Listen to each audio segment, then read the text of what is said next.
Good afternoon, everyone. Welcome to the Alternative Careers for Law Students 2024 here at the UWI St. Augustine Faculty of Law. I am very happy to welcome three speakers today who will be telling you about their experiences.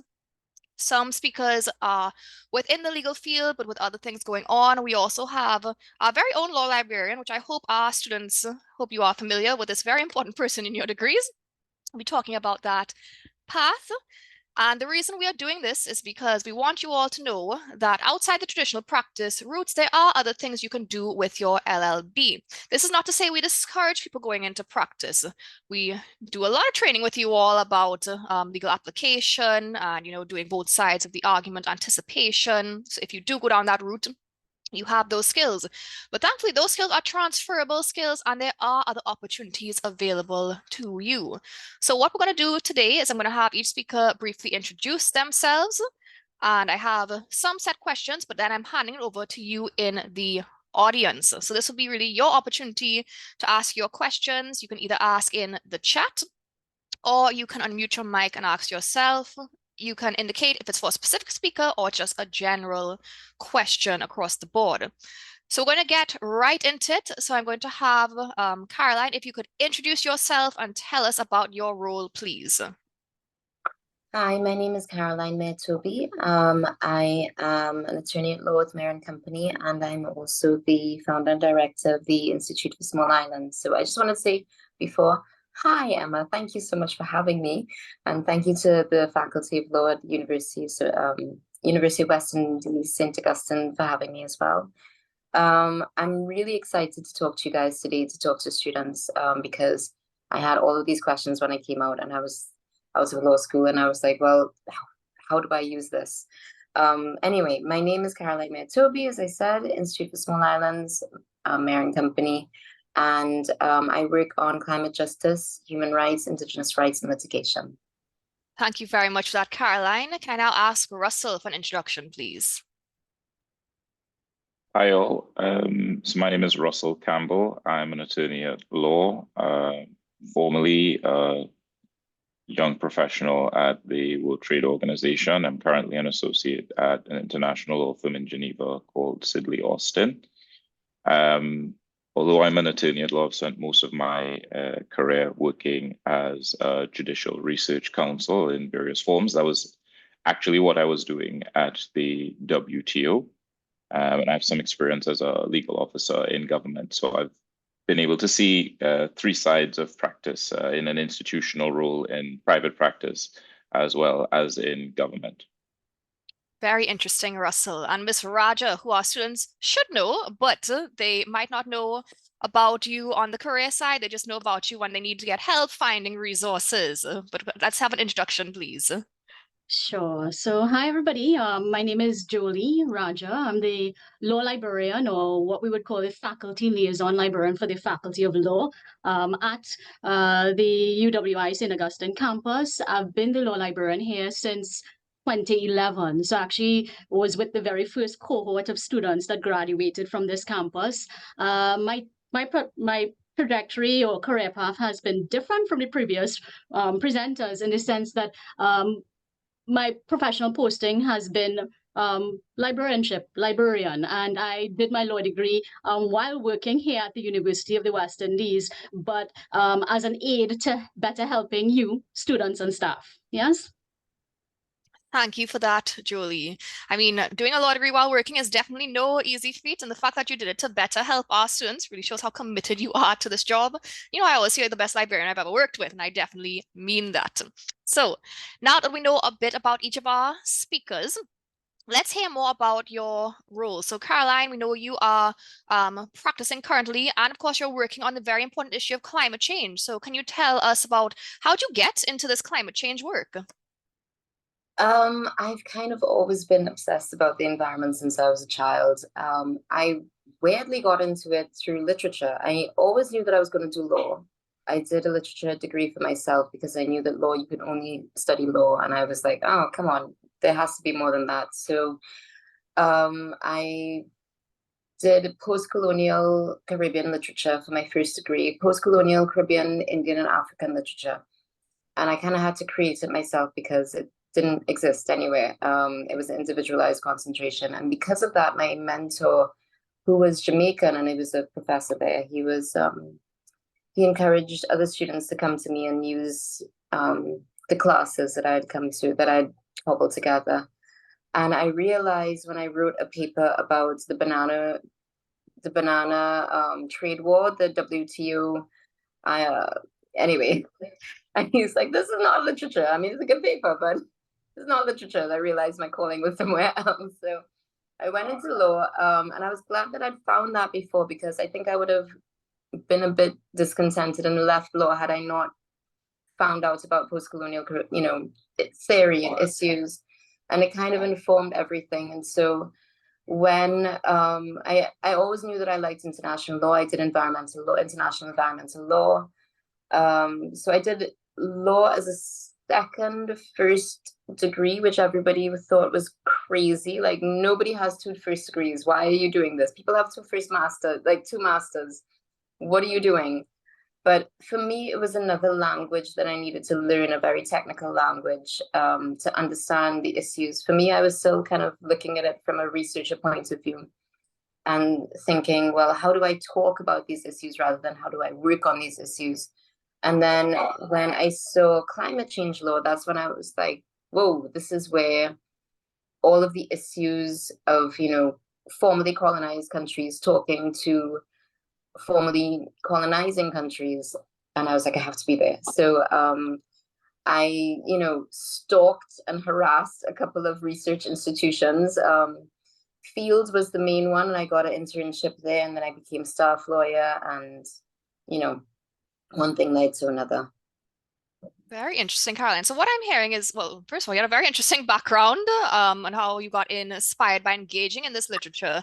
But then you also really made a niche for yourself by making sure you sought out those opportunities to get that internship, to really launch your career, to get into this very interesting area that a lot of people probably want to get into, but maybe aren't too sure how to pursue it. And we did have a speaker in the research skills series last year who went down a similar path.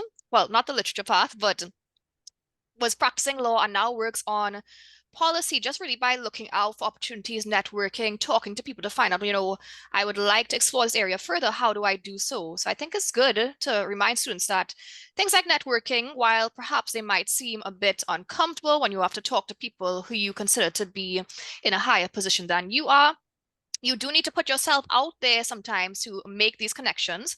And often you will find that people are willing to help you. I mean, not every time, but you just need one part of help to get that start. And once you have that start, it becomes a lot easier. So Russell, you've come at it from all sides. So can we hear about your various roles and how you decided to pursue each one? Okay. So I did my bachelor's degree with UE. Back then, you had to do 1 year in Trinidad and 2 years in Barbados. So I went across there and I fell in love with public international law. In year 2, I had Dr. David Berry, who I thought was a really good teacher. He really sparked an interest. I remember being in class thinking, wow, there's a law that's above this sort of national law that we do, that there's an even bigger world out there. And I think most of us will have had that sort of world expanding moment when you realize that you've been looking at law from a specific dimension. You suddenly realize it's a lot larger than you think. So I did public international law, international environmental law. And after the bachelor's degree, went on and did the LEC. And after the LEC, I really felt like my legal education was incomplete. I had been working as an intern in law chambers throughout my summer holidays during the undergraduate degree.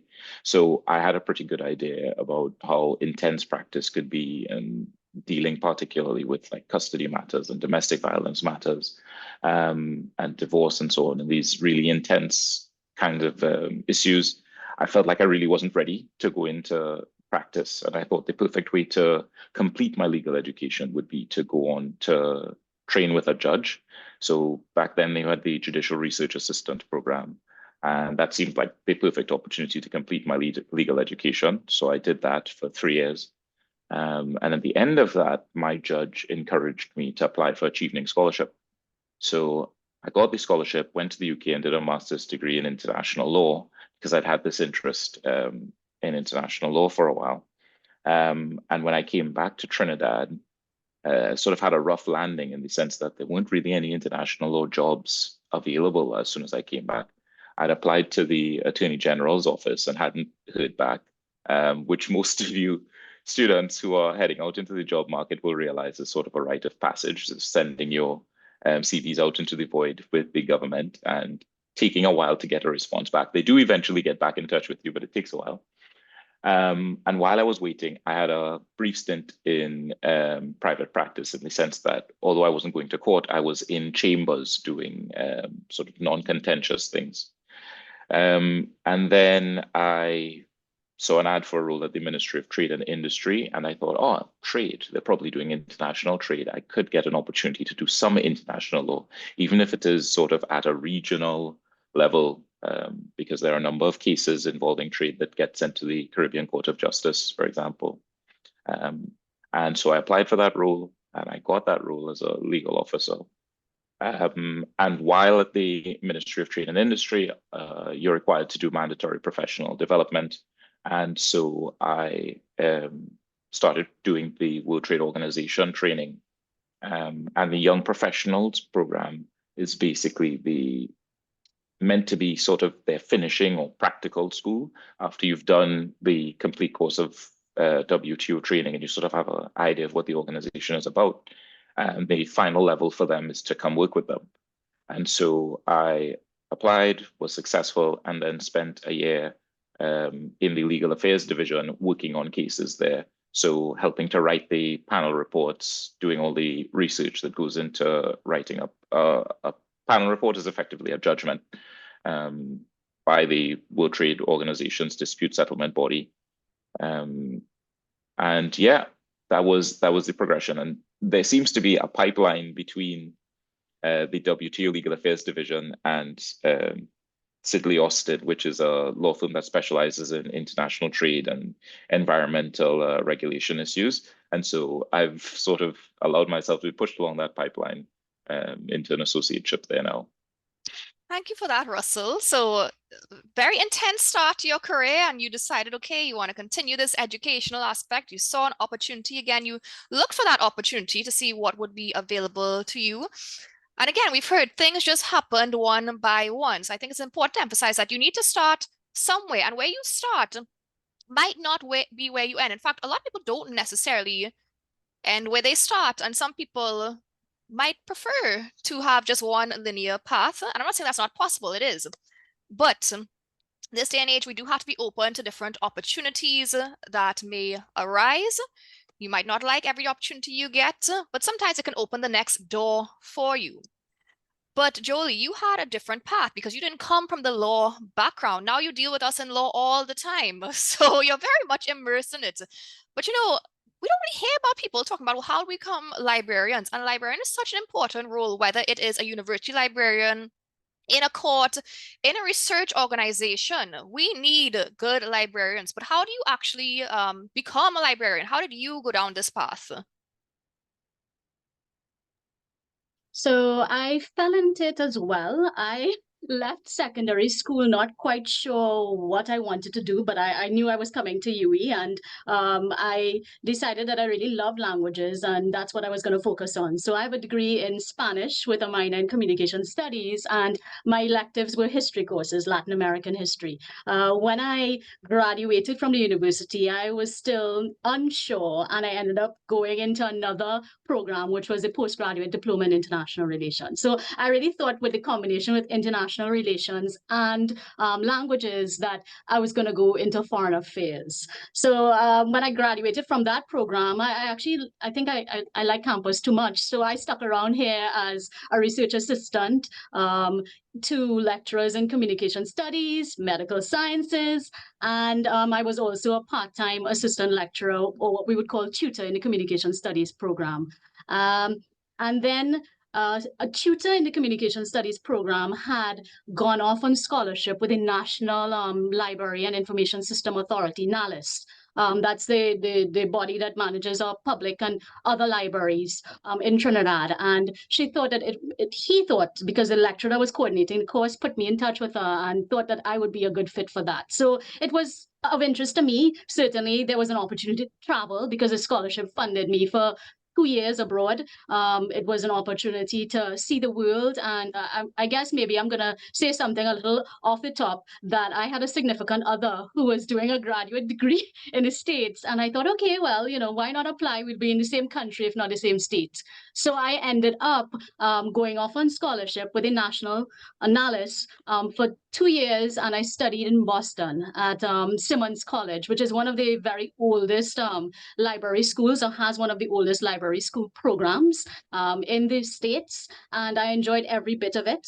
The program that I enrolled in was a master's in library and information science, and there are concentrations, and I really wasn't too sure what I wanted to concentrate in, because you can concentrate in, for example, being a media and library information specialist working in like schools, and I think the impact of international relations on me, my studies. I really enjoyed law of the sea. So I had an idea that I was interested in law librarianship. Simmons only offered one course in law librarianship. I did it. We had the opportunity to do our training in that course in two law libraries there. Suffolk University and Northeastern. And when I came back to Trinidad, the National Library Service, they posted me in law libraries. And I was grateful for that. So I was the librarian at the Environmental Commission for, I think, a year, and then Inland Revenue Division for 2 years. And Inland Revenue Division has a legal department. So I essentially was working as a law librarian in what we call a government library, and then, well, with Environmental Commission, a Superior Court of Record. And my sister saw the ad, I think, for the job at UWI, and she was just like, you should apply. And I did, because I wanted to come back to campus. Working as a tutor, I love working with students. And I'll be honest, the salary and the benefits were quite attractive coming out, coming from the public sector. So I ended up here. And I really can't complain. Yes, the relationship that I followed to the US did not work out, but the career path did. And I've enjoyed it. I mean, I hope that students recognize that I continue to be 10 years later plus still passionate and excited about law librarianship. And I'm very grateful for the opportunity to share what I do with you guys. Well, I love that you're keeping it real today, Jolie.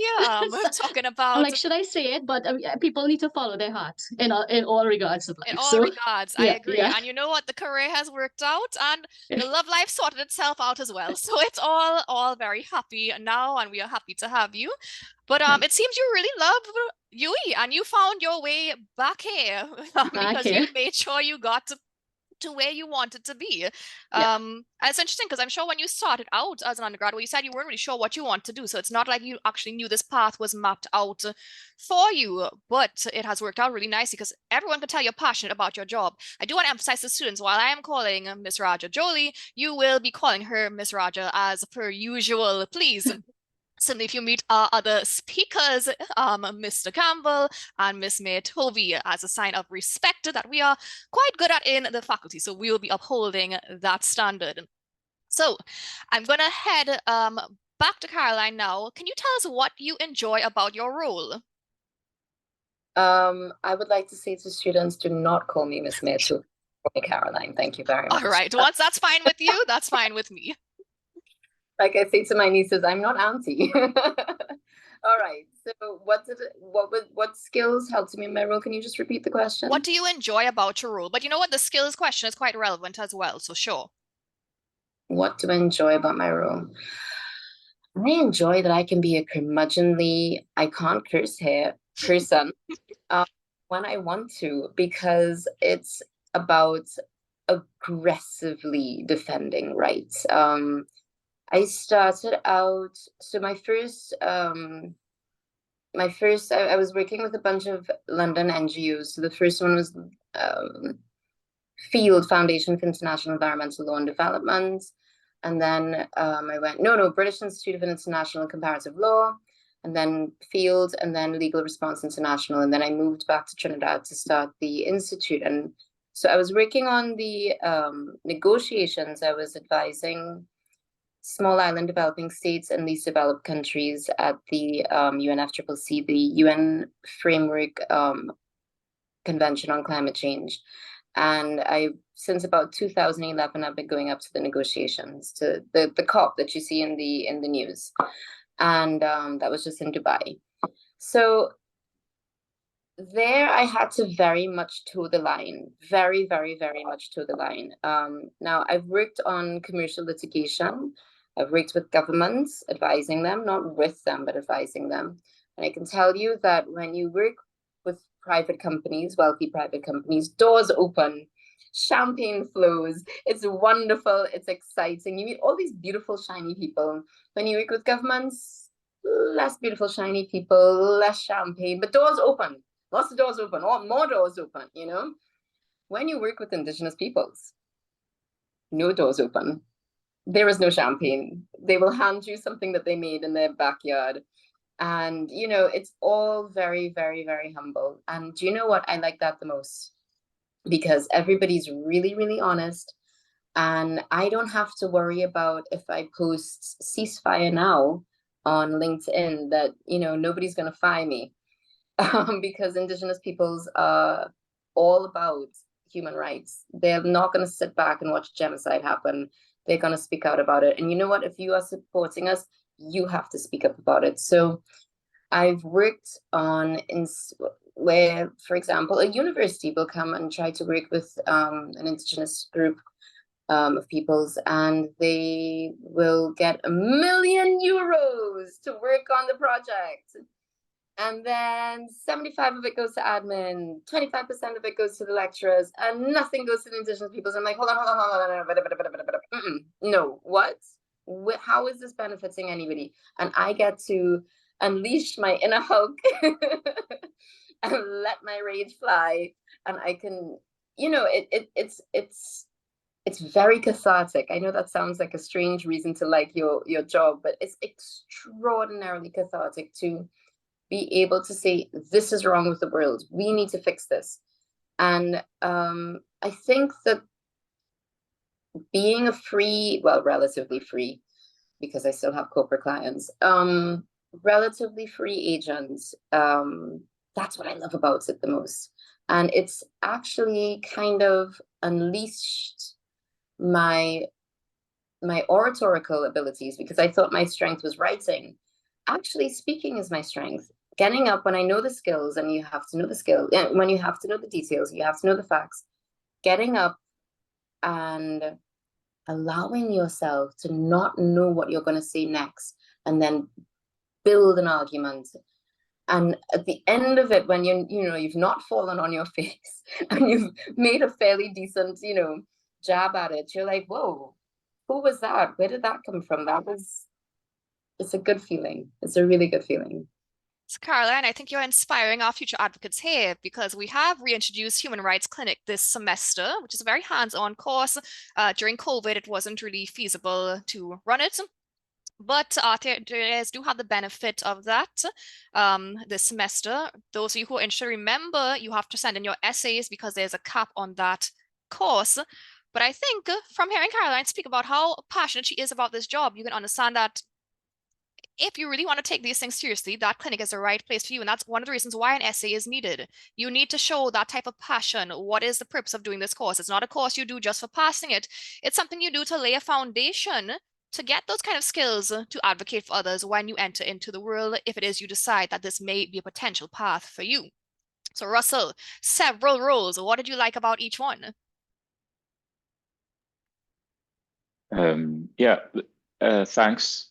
I think consistently across all the roles, the common thread has been this sort of research and report writing, or research and judgment writing, with the exception of that brief stint in government.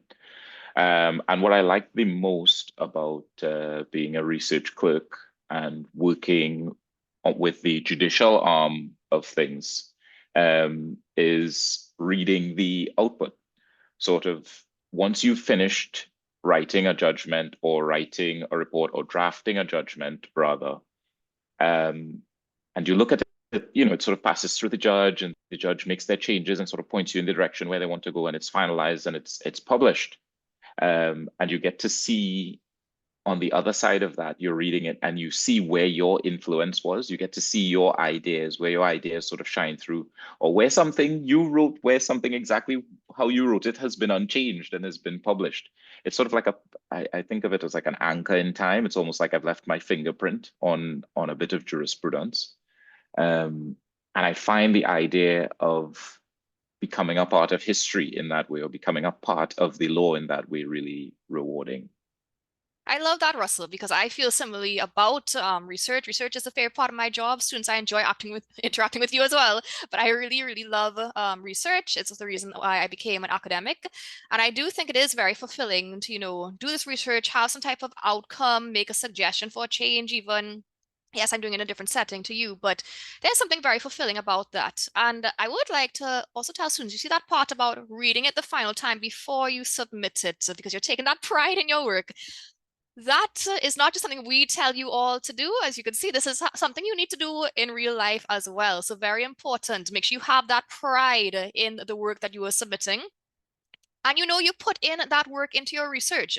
Now, I know not everybody loves research, but if you are interested in research, believe that there are many roles available to you. And in fact, if you're not interested in research, you may have a little bit of difficulty, because law tends to be a field where research is very much required, which is why we have our excellent law librarian. So Jolie, I think you love many things about your job, but what do you think stands out to you?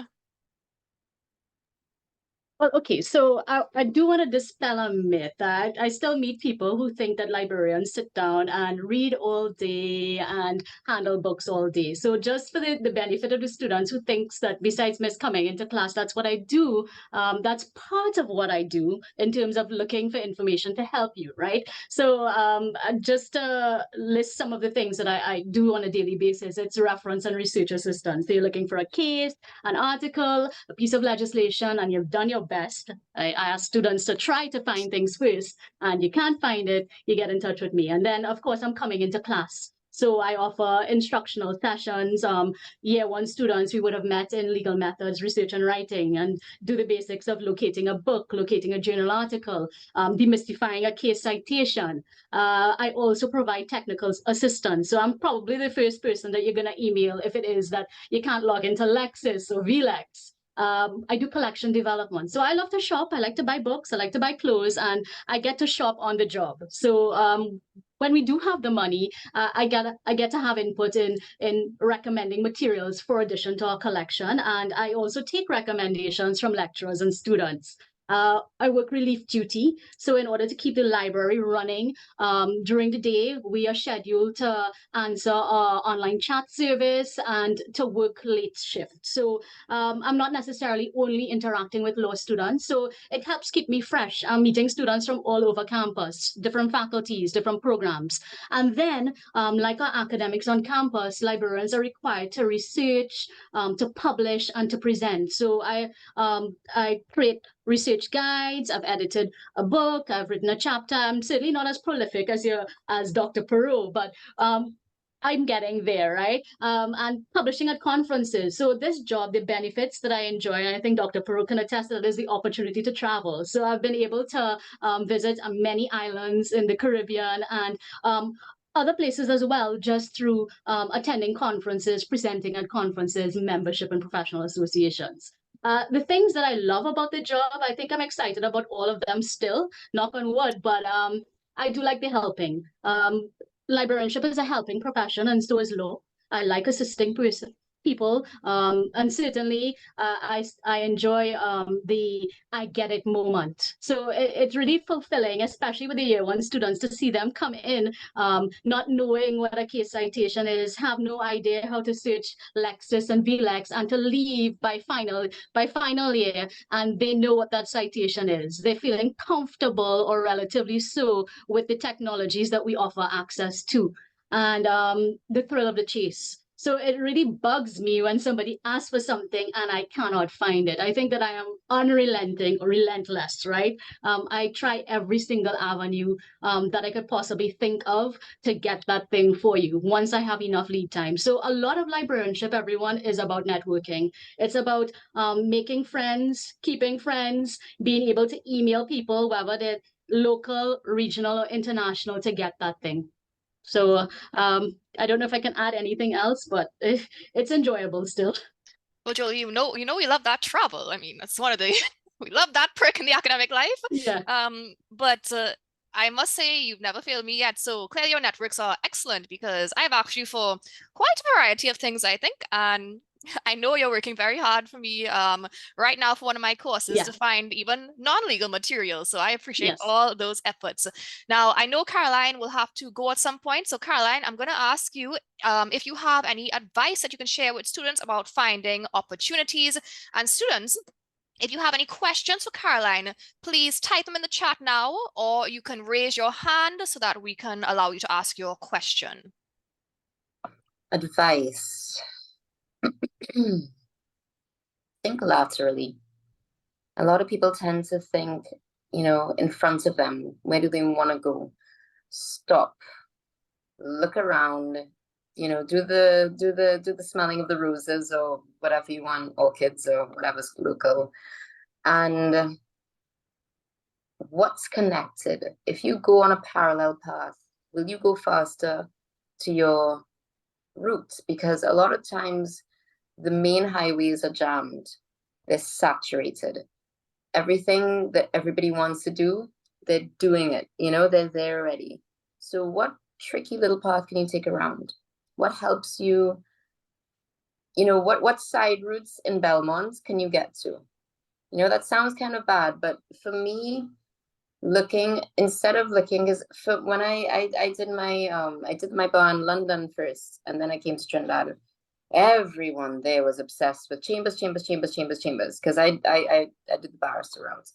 I guess solicitors were excited about firms, and chambers were even harder. So it was like 1 in 400 people at the time. It's probably 1 in like 2,000 people right now. I'm not that old, by the way. Things have changed dramatically. Got a barrister's, position, a pupillage. So what I didn't even bother with it because it wasn't my country. I was like, why am I fighting up with you guys? And I mean, I was lucky that I had a different interest, and I started setting my sights on international law, which was very arcane back then. Everybody was like, what the heck are you doing? And I would try to bring it into the school when I was doing the bar. I was like, do you have nothing on international law? So ask the questions, poke around, even if you don't know where it's going to lead you. It might lead you to something surprising, unexpected, joyful, even. And then use your talents. I would always say, don't dump your talents for academia. That is what gets you in the door, because if you are passionate about something, I mean, look at Jolie, look at Miss Rajah. She's like bouncing up and down in her seat, talking about a library. I'm sure you never would have thought about that. I'm sure if you spent half a day with her, you'd be bouncing up and down too, because you'd see it from her eyes. So understand that there's so much more to life than law. And because law is one of those amazing things, especially in something like corporate law, okay, human rights, criminal, there's a thing, but like something like corporate law touches everything. It touches everything. Everything needs a contract. Corporate litigation touches everything. Everybody has a problem. Everybody needs to go to the courts. So if there was an architect who joined a firm and then became a construction barrister, think about it. That is very inspiring. Caroline, thank you so much for that. And yeah, I also think talking to people and seeing what they're doing, you learn so much about a person and their path, and it also helps you think about yourself. And I know it is hard when you're still in your undergrad degree and you're thinking, oh my God, what do I do next? I need to get a job. I need to make money. I need to become independent. Things that we've all gone through here that our students will be going through very soon. There's a lot of pressure on students these days. Everybody wants to be the best. But being the best for the best sake is probably not going to make you happy in the long run. You need to figure out, what am I going to direct this to? What am I actually going to do? And you don't have to have the answer immediately, but you do have to start asking those questions. As Caroline advised, start asking the questions. If you have an interest, ask, well, what is available in this institution? Start looking online or start talking to people, start messaging people on LinkedIn. You will not get a response every time, but as I said, it just takes one person to open that first door for you. And then you can have a really unexpected path that brings you a lot of happiness. I didn't set out at 18 and say I want to be a lecturer. That was not really on my mind at that point, but I am quite happy with the path I have chosen. So students, if you have any questions for Caroline, please don't miss the opportunity. Ask her now. Either raise your hand or type it in the chat. And while you are contemplating, I'm going to ask Russell the same question, but do raise your hand or type in the chat so we can ask it before Caroline leaves. Russell, advice for our students. In fact, you have interacted with our students before because you have tutored for us before. Yes, I tutored the legal methods research and writing course, which I really enjoyed. And I think one of the joys of that was also just interacting with the students and talking in class a bit about what I did, what the job was like, and trying to explain to them how research ties into almost every aspect of what we do in law, even if you are going to go down the practice route.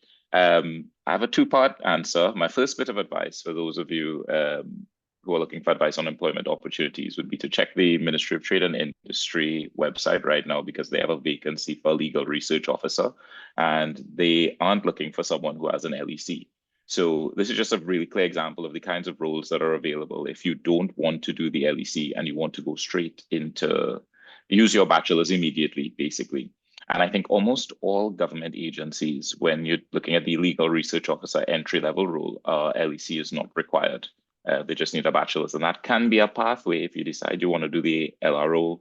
You could perhaps do that for a while, then go do your LEC, then come back and apply to be a legal officer 2, as the case may be. So that's something you should all look at. I'm not going to send you the link. Do a bit of research, you'll find it. The second bit of my answer relates specifically to international organizations.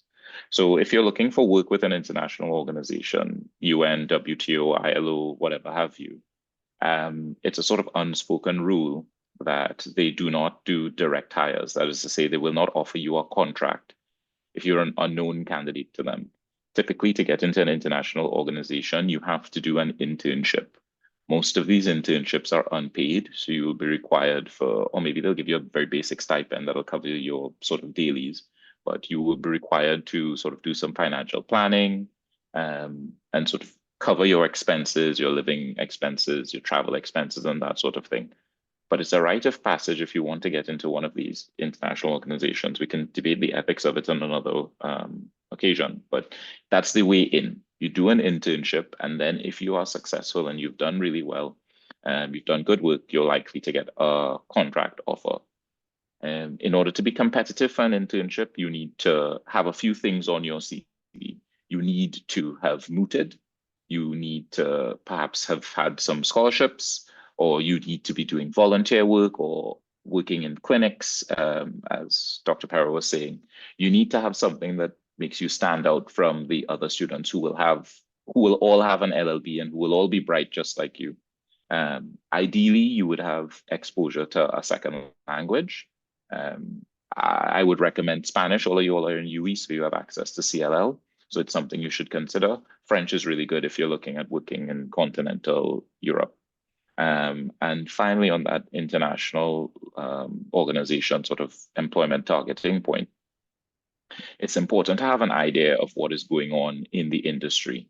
You don't want to sort of be applying to an international organization and you go and you spend all this money to an internship, and then the organization is sort of in decline shortly afterwards. My wife tells a story about the year she spent working at the International Criminal Tribunal for Yugoslavia, and she got to The Hague all excited and she was ready to sort of work there. And then she spent 6 months basically doing nothing because the tribunal was coming to the end of its mandate, and she had no idea. She was just like, oh, I want to do an internship and this place is hiring, I'm going there. And then, you know, it ended up being a wasted 6 months, and then repeated the same thing at the special tribunal for Syria and Lebanon, because they too were coming to the end of their mandate. So it's important to have an idea of, let's say you want to go to the International Labour Organization. What are they doing? What mandates do they have for the next 5 years? What projects are they working on before you sort of make the jump and commit yourself to an organization? So good luck to all of you. And I'm sure we're going to see all of you doing exciting things in the future. Very useful information, Russell. I think information that a lot of people would not otherwise have access to. And again, I like that people are keeping it real today. So, you know, it's fantastic to get those great grades. Makes my life a lot easier when you all get really good grades.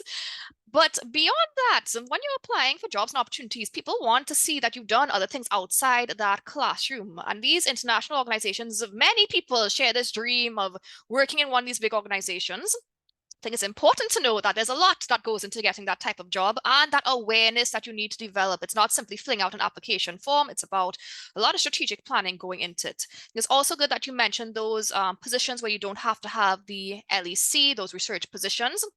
We do have a past student who will be coming in February when we do the in-person version of this event. So keep an eye on your emails for when that's going to happen, who is a researcher at Parliament right now. So there are these opportunities available. And Jolie, what about you and advice? You've been keeping it real today with I've been keeping it balancing real. life. Okay, I'll And keep it realer. If you are thinking about law librarianship, I don't know if it's a hard sell, but it's a very elite group. There are only about, I think, maybe 75 of us in the Caribbean. So think about that.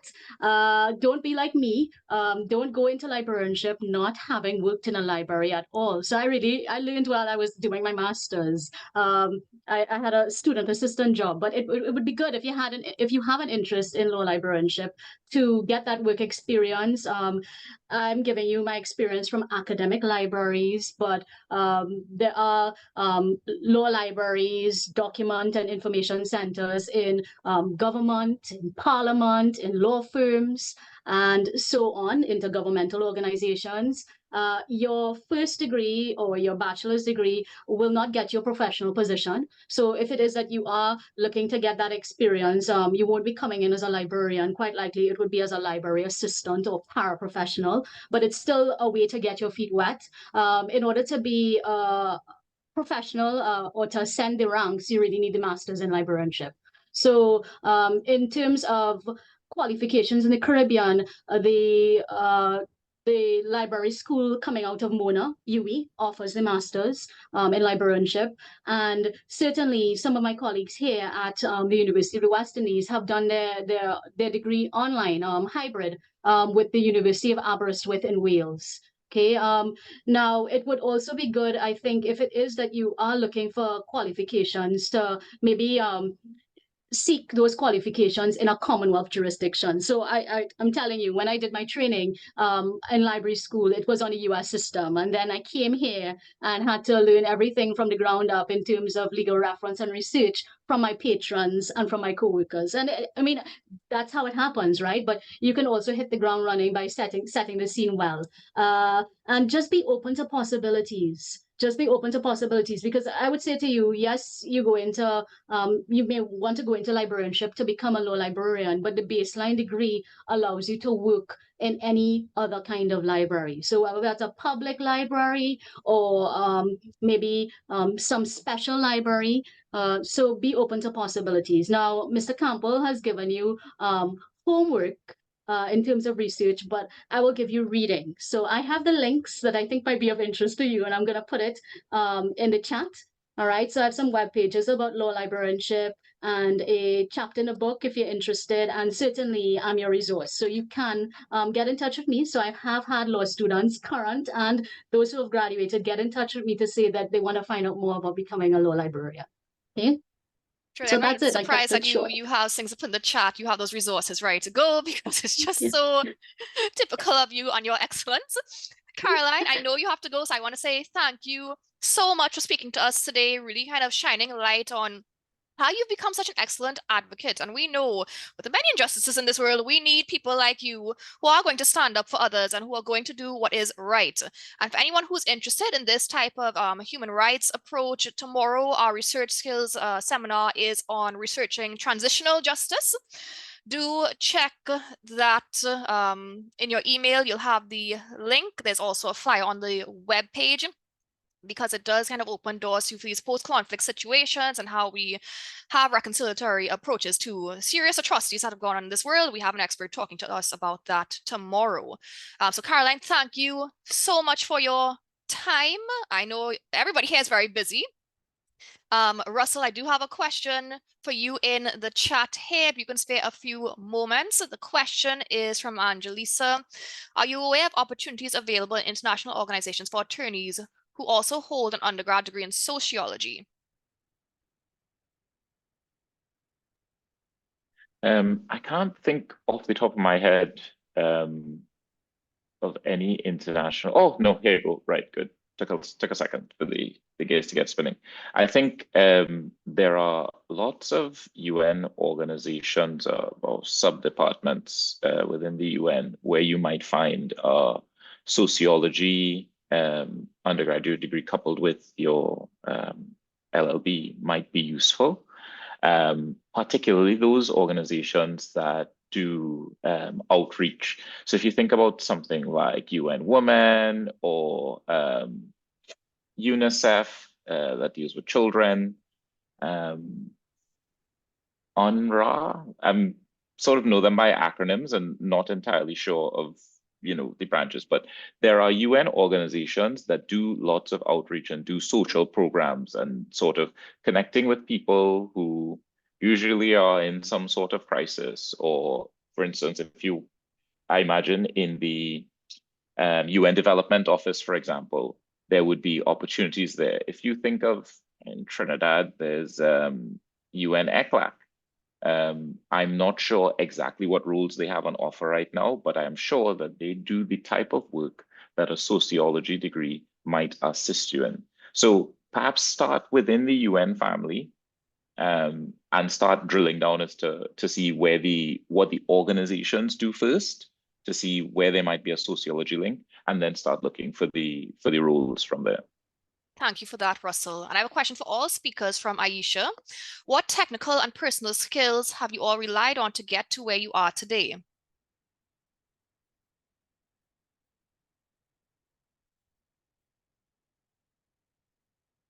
So Caroline, I see you're still with us if you want to answer it.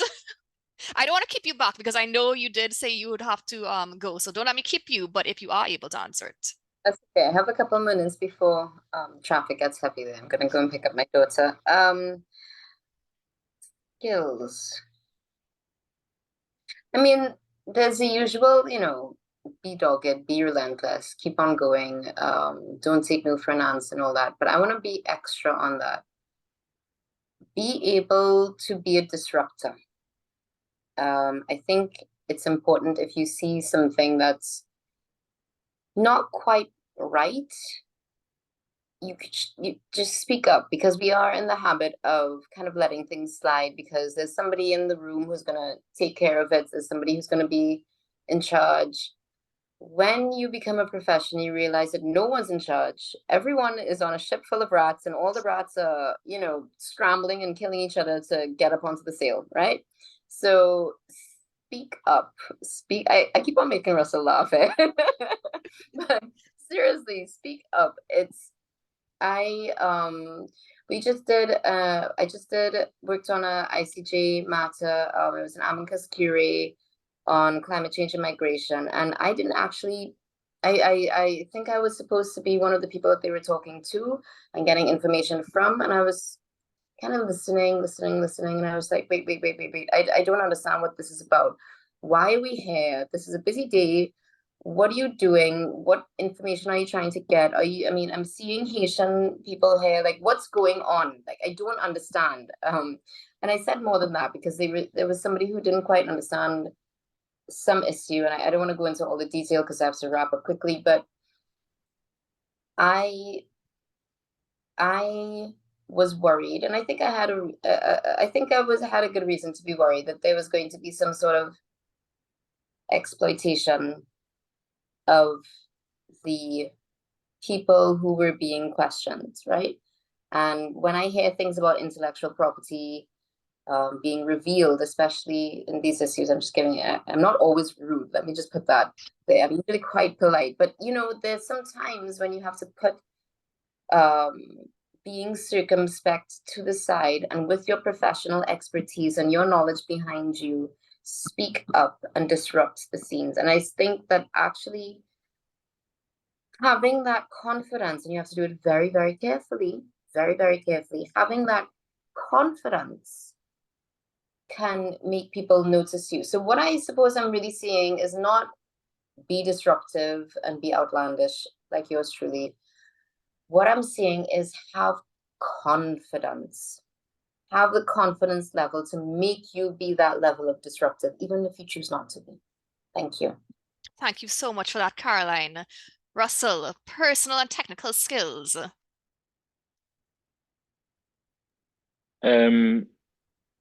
I think Carolina said a lot about the personal skills, so I'll address the technical ones. And Ms. Rajah will probably agree with me. You have to be able to use your to be able to do a good search.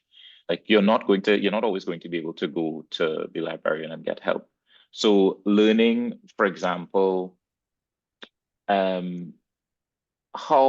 to put together search terms to find what you want, sort of practicing, and I guess no one's going to sit down and spend the time practicing how to use Lexis to get the results you want.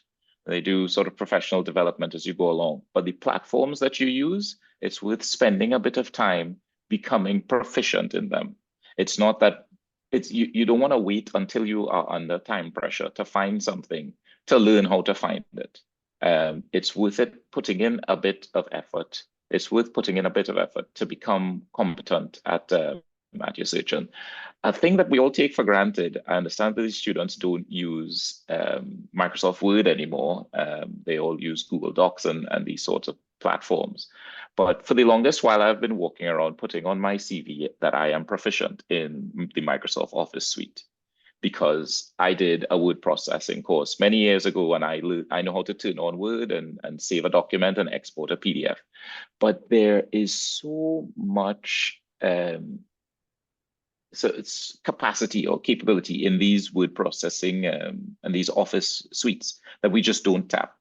And you can go on YouTube and in 20 minutes learn, I don't know, the sort of advanced skills in Excel. I sit down and look at YouTube videos all the time that sort of teach you how to use these Office programs to their full ability. And so it's worth investing the time doing this. If you don't want to go to the University of YouTube, you look at a blog or try a project and so on. But there are so many technical skills involved just in using the tools which we use to do our jobs that I think a lot of people skip over or gloss over. They just sort of do the surface level, type the document and get on with it. And it's at higher levels, particularly in international organizations, those are the sorts of skills that they're going to just show up. Someone's going to just show up and say, like, can you just build a database and do relational links between this case and this particular set of stats? Can you do that? And you will have to say yes and figure it out. These are the kinds of jobs that you're gonna have to do. So yeah, that's my advice. Excellent advice there, Russell. I learning Excel by fire these days because I am doing quantitative research. Now, usually in law, we do a lot of qualitative research, but I've had a need to do both. Let me tell you, the only thing I've used Excel before in my past is things like class lists and marking lists, and that's about it. So I've been having a real experience. So if you all can learn this ahead of time, that would be ideal. Start figuring out YouTube videos. I also think UE has some type of co-curricular course on the Microsoft Office suite. It might seem like a boring thing to do, but actually it will save you so much time in the long run. And it actually makes you quite attractive to employers when they say, oh, can you do this? And you say, yes, I can. Because not everybody will have those skills. So thank you for that. Very practical, but yet so important. And Jolie, closing note here on technical and personal skills. Any advice on those skills? Well, I think it'd be obvious, searching and researching, right? Whether you're coming into law librarianship or not, students, you know that I encourage you to get that the certification from the different databases. It's a good addition to your CV. So Lexis offers certification, VLEX, and Westlaw, and it's all free. And there are training videos that you can access, and you all have the link to my guide where I put those key links for you to access the materials. Right? I think that people think that librarianship is a quiet profession, and at least in academic librarianship, it is not. If Caroline was still on screen, she would say to you, I didn't even think Jolie could speak in public because I was so shy in secondary school. I was no eye contact. And really what made the difference to me, I'll tell you, is the communication studies minor that I did. We had to present for every single class, and they would record us and critique our presentation. So if you have an opportunity to do some kind of public speaking course, particularly for the people who are not going to go on necessarily to the legal education certificate, right? Public speaking, presentation skills important. The last thing I would say is creativity and innovation. So I never anticipated coming into librarianship that I would be required to learn so many things on the fly. So your librarian is creating online guides using different platforms, creating videos, doing handouts, and these are all things that Mr. Campbell he referred to the opportunity to get quick training from the community of the world, meaning everybody has a training video on YouTube. You just pick one that you think is speaking to you and is clear and the audio is fine, and have a listen if it is that you're not visiting the site for the particular product or service or seeking official certification. So I think that's as technical as I can get with librarianship, but really take advantage of the resources. This is just a general plug because whether you're going into librarianship or not, take advantage of the print and electronic resources that you do have access to, because you really cannot predict what you will have access to when you go out there, whether that's in practice or you're a student at another institution or you're working at another institution. Yeah. Very good advice there, Julie. And I also like that you emphasize public speaking, because whether you plan to go into a role that you'll be required to speak publicly, or you're in a role that you perhaps think that's not going to be a feature, there's a good chance that at some point you're going to have to do a presentation, or you're going to have to explain yourself to your superiors, or there's going to be some type of occasion where you will be called to speak. And I don't think you want that occasion the first time to be in your employment setting where you are being appraised based on your performance. So if you can get those things done now, even if you start just by contributing in class, if you were shy before, you take this opportunity now, because let me tell you, while some of you think, oh, my friends are going to judge me, that is very inconsequential to your employers judging you, which is something that have actual impacts on your life. So take the opportunity, practice now. You're in a safe space. And even when you leave that space, you don't stop growing and learning. I think that's something that we've heard from all the speakers. Clearly, everybody who spoke today continues to grow and learn, because if you want to be successful in this life, those things can't stop. You will always be in this learning process. So it's worth learning to enjoy that process, because your life will become a lot easier if you can embrace the learning. So thank you all. Thank you, Russell, Jolie, and Caroline, for sharing your wisdom with our students today. I know you all are very busy people, so I really appreciate you taking the time to speak to our students. I'm sure you all, throughout this, from hearing each other speak, you think, oh, wow, like I wish I had heard this when I was an undergrad as well, because some things can just provide a lot of clarity, make people feel like, okay, I don't have to have it all figured out right now, but I do have to think about what I will do to get to the next step. And I have to keep my eyes open for possible paths, even though I may have one path in mind. I need to keep myself open. So thank you so much for your time today. And thank you on behalf of the students as well. Hope you all have a fantastic day. And students, we will have an in-person version of this event next month. So keep an eye on your emails for that flyer. Thank you, everyone, and enjoy the rest of your day.